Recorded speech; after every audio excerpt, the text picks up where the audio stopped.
একটা plane crash, একটা terrorist attack বা করোনা ভাইরাস, এই ইনসিডেন্টগুলো আমাদের প্রতি পদে পদে মনে করিয়ে দেয় লাইফ কতটা আনপ্রেডিক্টেবল হতে পারে।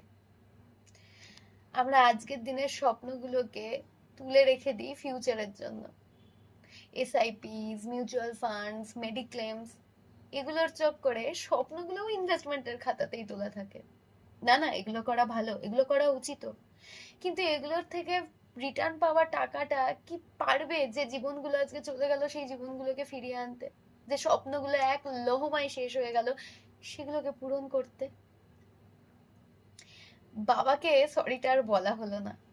বাবা তো অকওয়ার্ড লাগে। আজকে বাড়ি থেকে বেরোনোর সময় মায়ের উপর খুব রাগারাগি করে না খেয়ে বেরিয়ে গেছিলাম। মা না বাড়িতে অপেক্ষা করছে একসাথে খাবে বলে। খাওয়াটা আর হলো না একসাথে, বাড়ি ফেরাটাও হলো না। ওর সাথে গত 7 দিন ধরে ঝগড়া চলছে। ভেবেছিলাম আজকে বাড়ি ফিরে বা ও ডেস্টিনেশনে পৌঁছে গেলে, ফ্লাইটটা ল্যান্ড করলেই মিস ইউটা বলে দেব। মিস ইউটা আর বলা হলো না। লাস্ট গুড বাইটাও বলা হলো না। সাবধানে যেও বলা হলো না।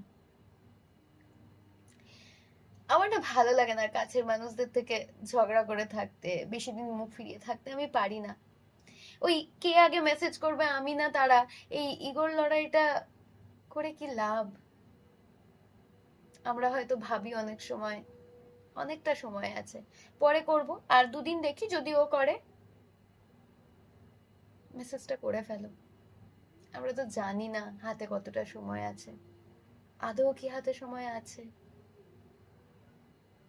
আদৌ কি জীবন আমাদের সেকেন্ড চান্সটা দেবে?